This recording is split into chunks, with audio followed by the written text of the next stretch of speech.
Welcome to Wealth Master, where we break down the most insightful financial lessons to help you grow your wealth. Today, we're diving into a book that has taken the world by storm, The Psychology of Money by Housel. It's not just another book on finance, it's a deep dive into the hidden forces that shape how we think about money, forces like luck, risk, and our deeply personal approach to investing. Let's get into it. Now, when you think about finance, you might expect discussions on complex topics like derivatives, structured finance, or other jargon you last heard in school. But Housel's brilliance is in how he simplifies the intricate. This book isn't about technical details or textbook concepts. It's about the mindset and behaviors that actually shape our financial lives. And he does this without being preachy or overbearing. Instead, it's an enjoyable, insightful read that leaves you reflecting long after you've put the book down. One of the first key lessons is the power of compounding. We've all heard of Warren Buffett, but what truly sets him apart isn't just his investing acumen, it's time. Buffett started investing at age 10 and achieved an adjusted annual return rate of 22%. Sure, there are investors who've made bigger returns in shorter periods, but Buffett's wealth lies in his consistency over decades. It's not about being the greatest investor, it's about being the richest because time is your greatest ally in wealth building. But here's the kicker. Good investing isn't about getting the highest returns. It's about keeping what you've made.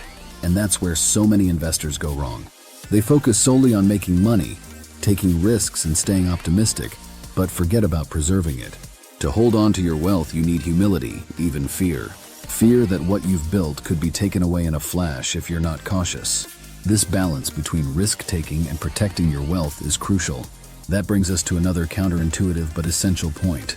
Holding cash during a bull market doesn't seem like the smartest move. Stocks are soaring, and your cash is giving you a measly 1% return. But when the bear market inevitably comes around, that buffer of cash can be the difference between panic selling and riding out the storm. And what happens if you hold onto your stocks? They continue to compound through both bull and bear markets. So having a cash reserve is like your financial safety net. It's not glamorous, but it's essential. Now, here's where true genius in investing comes in. The ability to stay calm and do the average thing when the world around you is losing its head. When everyone is chasing after the latest hot stock, it's tempting to join the frenzy.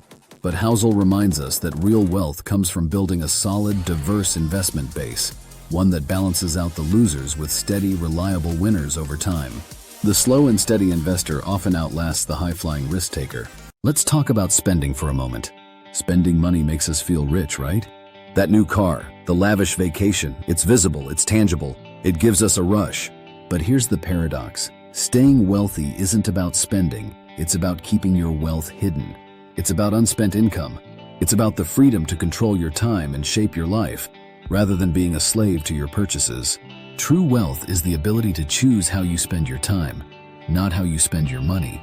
One of the most fascinating points Housel makes is that our financial decisions evolve. What made sense to us in our 20s might not hold water in our 40s or 50s.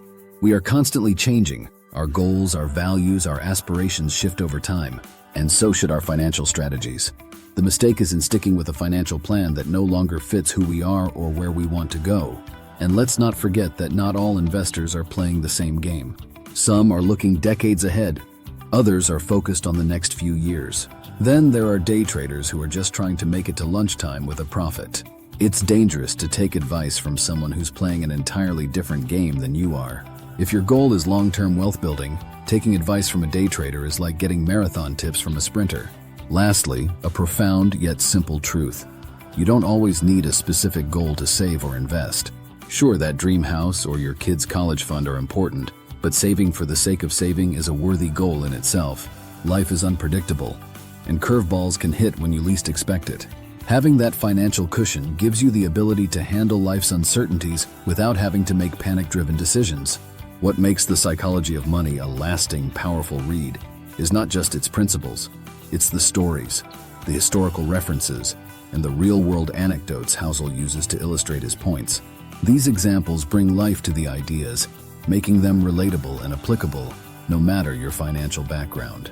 So there you have it. The Psychology of Money is more than just a finance book. It's a guide to understanding the emotional and psychological dynamics that shape our financial decisions. If you're serious about building wealth, not just in the short term but over a lifetime, this book is a must-read.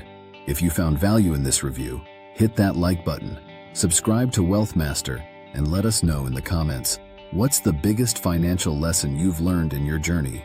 Until next time, keep mastering your wealth.